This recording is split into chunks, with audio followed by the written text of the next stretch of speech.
Former President Olusegun Obasanjo took a swipe at members of the National Assembly. Obasanjo said the outrageous salary package and humongous remuneration was neither constitutional nor moral. According to him, salary allocation for elected officials is the responsibility of the Revenue Mobilization, Allocation and Fiscal Commission, which he said the lawmakers had jettisoned to fix salaries for themselves.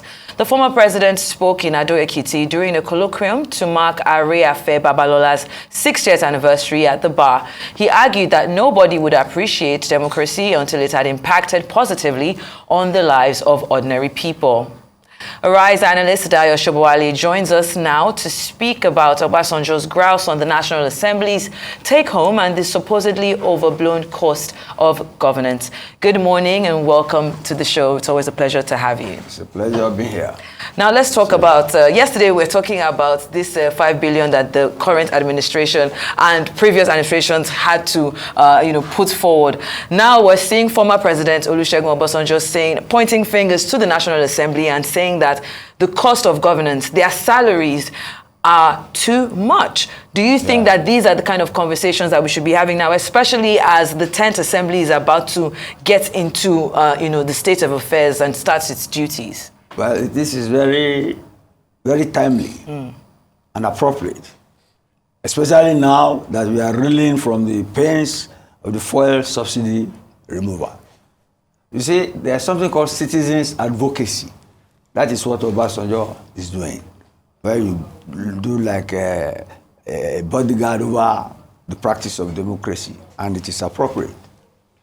In this particular instance, you see, we cannot be calling on people to make sacrifice, and then we are not showing leadership by example. That is what Obasanjo has done. Forget that when he was head of state, he did not do it. But at least he has the guts now to say that this thing should be done. See, part of the things we should use to fight the effect of this subsidy removal is to have people talk about the pains they are going through, and for government to be able to do something about it. We have had rumors of the salaries of legislators, but officially I have not seen any.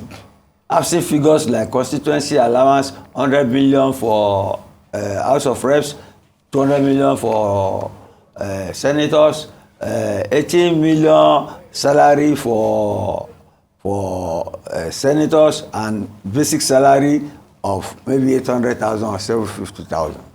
What I've seen from that, from my own experience as somebody who's retired from the private sector, is that in the private sector, they want to save their own senior staff from taxation.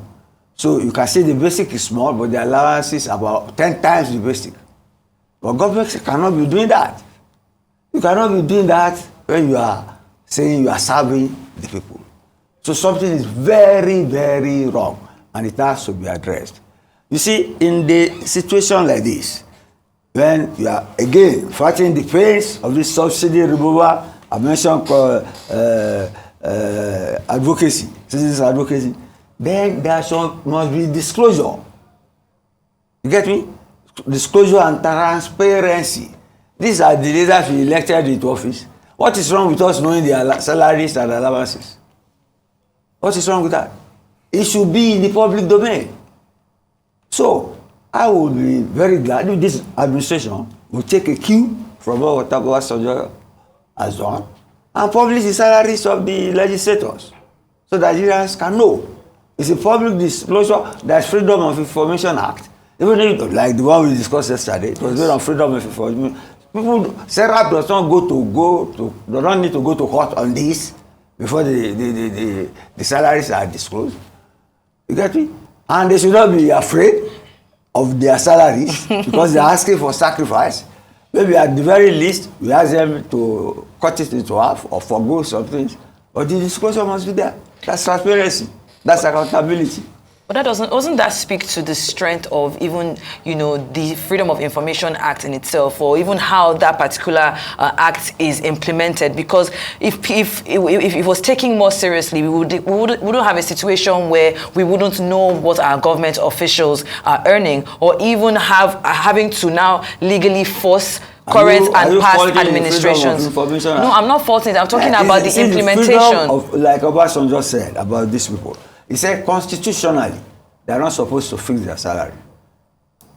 It is supposed to be fixed by revenue allocation or fiscal commission, but they fix it. That it is unconstitutional, it is immoral.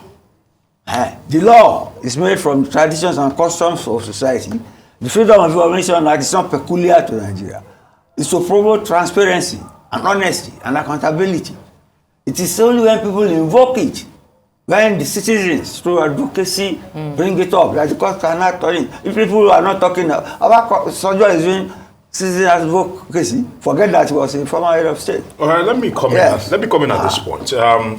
Two things. Number one, some have likened this to psychophancy, quoting Dino Melaye now. In 2016, what psychophancy? Let me land. Yes. Let me explain it to you. Okay. Being that Dino Melaye in 2016 accused President Obasanjo because this talk about corruption in the National Assembly is not new. Obasanjo has been hampering on that. Not corruption. No, corruption and all the exorbitant salaries. Yes. That is not corruption. No, it's fixed. Wait, hold on. Let me try and explain this so that you know where I'm going to. Okay. The corruption, Obasanjo was speaking against the corruption and the entitlements National Assembly members get for years. That is established. In 2016, Dino Melaye made a statement that most of what we see happen in the National Assembly in terms of corruption and probably someone opening their eyes to money was done by Obasanjo. This is what Dino Melaye said in 2016.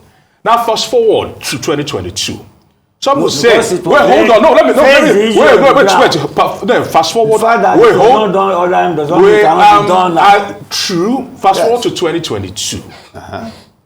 Some will criticize because in the appropriation bill, 2.3 billion naira was set aside for entitlements and of ex-presidents and some others. Talking of legislators. I'm trying to lay a point. Okay. And some have said that this bloated wages we get to see, or the bloated expenses the government actually incurs time and time again, it's not just limited to the National Assembly.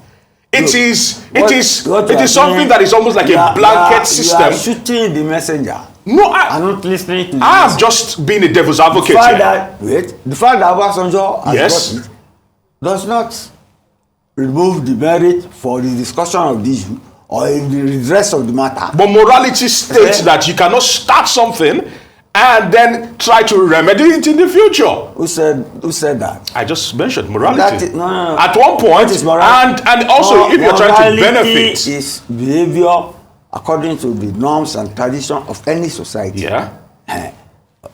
On the part of rectitude. If that is one explanation of morality. What you are saying that Obasanjo was a sinner in this thing. So can he not repent? And has he not repented now? And what he's saying, is it not worth listening to? Face that instead of talking about what he did in the past.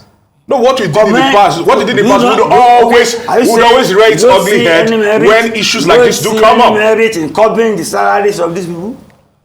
Do you see any merit in that? That is not what I'm saying, but I'm saying that some people are arguing. Can we really back in? And I know that I understand, the points that are being made. I think it's very, very applaudable for former President Olusegun Obasanjo to come out to point fingers to the National Assembly. But I also feel that what Aaron is trying to say is, as we're also looking at the National Assembly, let's also look at the packages that ex-governors, ex-presidents, ex-government officials get even after they've left office, because that in itself is also cost of governance. In fact, it's cost of ex-governance. But I want to really back into my next question. We don't have time for that. So now my next question to you, sir. Yes.